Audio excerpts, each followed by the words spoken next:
नमस्कार दोस्तों, जय श्री कृष्णा। मेरे YouTube चैनल में आपका बहुत बहुत स्वागत है। आज के इस वीडियो में हम आपको कार्तिक मास में सुनी जाने वाली नित्य नेम की कथा सुना रहे हैं। दोस्तों, आपने अभी तक यदि हमारे चैनल को सब्सक्राइब नहीं किया हो तो आप इसे आज ही सब्सक्राइब कर लीजिए और बेल आइकन को प्रेस करके इसके नोटिफिकेशन को ऑन कर लीजिए, जिससे हमारे आने वाले सभी वीडियो आपको समय समय पर मिलते रहें। आइए सुनते हैं कार्तिक मास में सुनी जाने वाली नित्य नेम की कथा। एक गांव में माँ बेटी रहती थीं। वे रोजाना नित्य नेम की कहानी कहा करती थी। उसकी बेटी ने कहा कि माँ, मैं भी नित्य नेम की कहानी कहूँगी। इस पर माँ ने कहा कि बेटी, तेरी कहानी यहाँ तो ठीक, लेकिन ससुराल में कौन सुनेगा।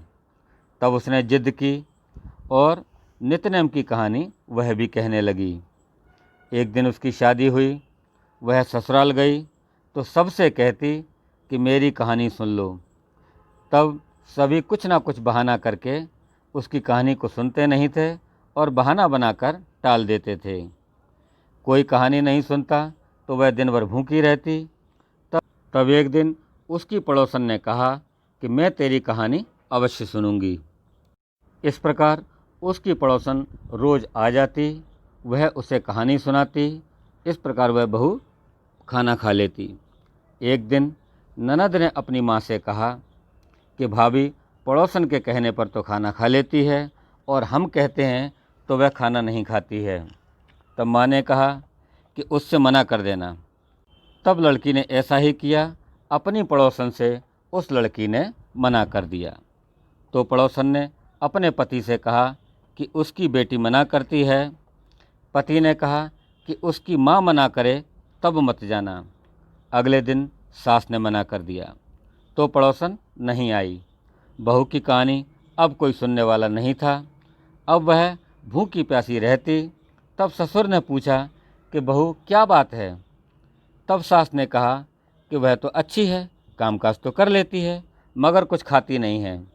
ससुर ने कहा कि बड़े घर की बेटी है, काम करने से थक जाती होगी, इससे काम मत कराया करो। लेकिन वह फिर भी भोजन नहीं करती। तब धर्मराज का आसन डोलने लगा कि इस नगरी में ऐसा कौन है जो भोजन नहीं करता। धर्मराज ने अपने गणों से उसको बुलाने के लिए कहा। स्वर्ग से विमान आया। तब सास बोली कि मैं भी चलूँगी। बहू ने कहा, नहीं, तुम्हें तो बहुत काम था, मेरी कहानी का सुनने का तुम्हें समय नहीं था। तब जेठानी ने कहा तो भी कहने लगी कि तुम्हें तो मालिक का खाना बनाना है।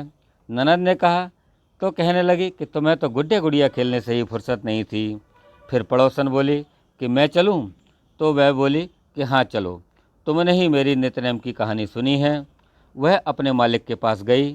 तब उसका मालिक बोला कि तू तो बड़ी भाग्यवान है कि जीते जी ही मोक्ष को प्राप्त कर रही है, मरकर तो सभी जाते हैं। वह भी गई। इसीलिए हे भाग्यवान, इसी तरह से पास पड़ोस का सुख दुख सुनते सुनाते हमें हिल मिल जुल कर रहना चाहिए। बोलिए श्री विष्णु भगवान की जय। बोलिए श्री कृष्ण भगवान की जय। तो दोस्तों, यह थी कार्तिक मास में सुनी जाने वाली नित्य नेम की कहानी। आपको कैसी लगी हमारी यह कहानी, आप हमें कमेंट बॉक्स में जाकर अवश्य लिखें। साथ ही हमारे इस वीडियो को लाइक करें, शेयर करें और हमारे चैनल को सब्सक्राइब अवश्य करें। धन्यवाद। जय श्री कृष्णा।